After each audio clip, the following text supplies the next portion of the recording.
حرم مکی میں بیٹھ کر کے خانہ کعبہ کی دیوار کے بالکل سامنے بیٹھ کر کے بھی بندہ احرام لپیٹے ہوا ہے اور کھیل کھیل رہا ہے. آپ نے دیکھا ویڈیو کی نہیں دیکھا؟ آپ سب کی موبائل میں پہنچا ہے وہی ویڈیو جو صبح شام یہاں کھیلتا ہے بال والا, وہاں خانہ کعبہ بالکل سامنے موجود ہے.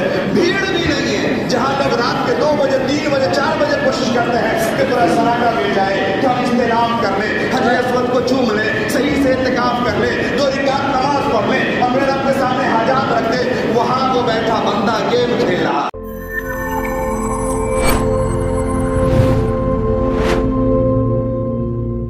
انک لا تہدی من احببت ولکن اللہ یہدی من یشاء. اللہ نے اپنے حبیب کو مخاطب کر کے فرمایا کہ آپ چاہتے ہیں کہ سب سدھر جائے؟ ایسا نہیں ہو سکتا. یہ تو میری وجہ سے ہوگا, ہم جسے قبول کریں گے وہی سدھرے گا. اس کا مطلب یہ ہے کہ ہم ابھی اللہ کے دربار میں قبول نہیں ہوئے ہیں, اس لیے اللہ سے توفیق مانگنی چاہیے. ورنہ جب توفیق سلب ہوتی ہے اور جب گناہوں کی لت لگتی ہے نا, تو پھر آپ نے ویڈیو دیکھا ہوگا کہ حرم مکی میں بیٹھ کر کے خانہ کعبہ کی دیوار کے بالکل سامنے بیٹھ کر کے بھی بندہ احرام لپیٹے ہوا ہے اور کھیل کھیل رہا ہے. آپ نے دیکھا ویڈیو کی نہیں دیکھا؟ آپ سب کی موبائل میں پہنچا ہے وہی ویڈیو جو صبح شام یہاں کھیلتا ہے بال والا, وہاں خانہ کعبہ کے بالکل سامنے موجود ہے.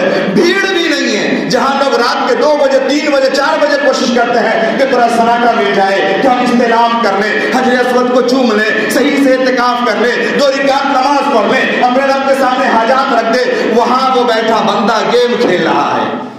یہ توفیق سلب ہو چکی ہے, اتنا گناہ کر چکے ہیں اور اپنی عادت بگڑ چکی ہے. آپ نے نہیں دیکھا رمضان کا مقدس مہینہ ہے, مسجد میں آ کے بیٹھے ہوئے ہیں, روزے سے بھی ہیں اور اپنی مسجدوں میں بیٹھ کر کے بھی ہم گیم کھیل رہے ہیں اور پبجی کھیل رہے ہیں. آپ کے یہاں نہیں ہو رہا؟ آپ کے یہاں بھی ہو رہا ہے, آپ کے یہاں بھی لوگ کر رہے ہیں. ایک بات میں بڑی ذمہ داری سے عرض کروں, ہم سب یہ ترغیب دیتے ہیں, سناتے چلو بھائی میرے ساتھ اللہ کے راستے میں جو پریشانی ہوتی ہے اللہ اس کے بدلے میں جہنم کو حرام کر دیتے ہیں. پاؤں میں کوئی دھول لگ جائے تو اس پہ بھی جہنم کی آگ حرام ہو جاتی ہے. اتنی بات تو سمجھاتی ہے. تعلیم دی گئی اکرام مسلم پڑھ دو. اکرام مسلم پڑھنے کے لیے یا عمل کرنے کے لیے؟ اکرام مسلم پڑھنا ہے اور ایذائے امام اور ایذائے مؤذن جائز ہے, اور یہ تمام باتیں سکھا کر کے ہم راستے میں لے کر کے نکل گئے لوگوں کو, یا اپنے ساتھ جوڑ لیے. اب ان کی تربیت کون کرے گا؟ وہ تربیت کون سکھائے گا؟ مسجد میں بیٹھ کر کے دنیا کی باتیں کرنا. جناب محمد رسول اللہ صلی اللہ علیہ وسلم کی حدیث میں آپ کو کوٹ کر رہا ہوں. آپ موبائل کو اور گیم کو, یہ تو بہت دور کی چیز ہو جائے گی, جو شامل کر لیجیے گا. آقا صلی اللہ علیہ وسلم نے فرمایا کہ مسجد میں بیٹھ کر کے دنیا کی باتیں کرنا اور دنیا کے مشغلے میں لگ جانا وہ تمہارے نیک اعمال کو ایسے ختم کر دیتا ہے جیسے آگ لکڑی کو جلا کر کے ختم کر دیتا.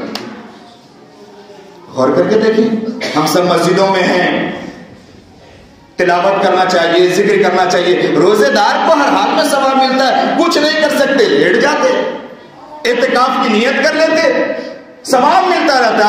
لیکن بجائے اس کے موبائلوں میں ہم اسٹیٹس میں لگے ہوئے ہیں, گیموں میں لگے ہوئے ہیں. تو میرے محترم بزرگوں اور دوستو, اللہ سے توفیق مانگے اور اپنی اصلاح کریں, اپنے آپ کو سنبھالیں. یہ زندگی اور یہ رمضان اور یہ موقع کس کو کتنا ملا ہے اور کتنا ملے گا یہ رب جانتا ہے. اگلا ملے یا نہ ملے, ہمیں اس کو آخری سمجھ کر کے اپنی مغفرت کا سامان کر لینا چاہیے.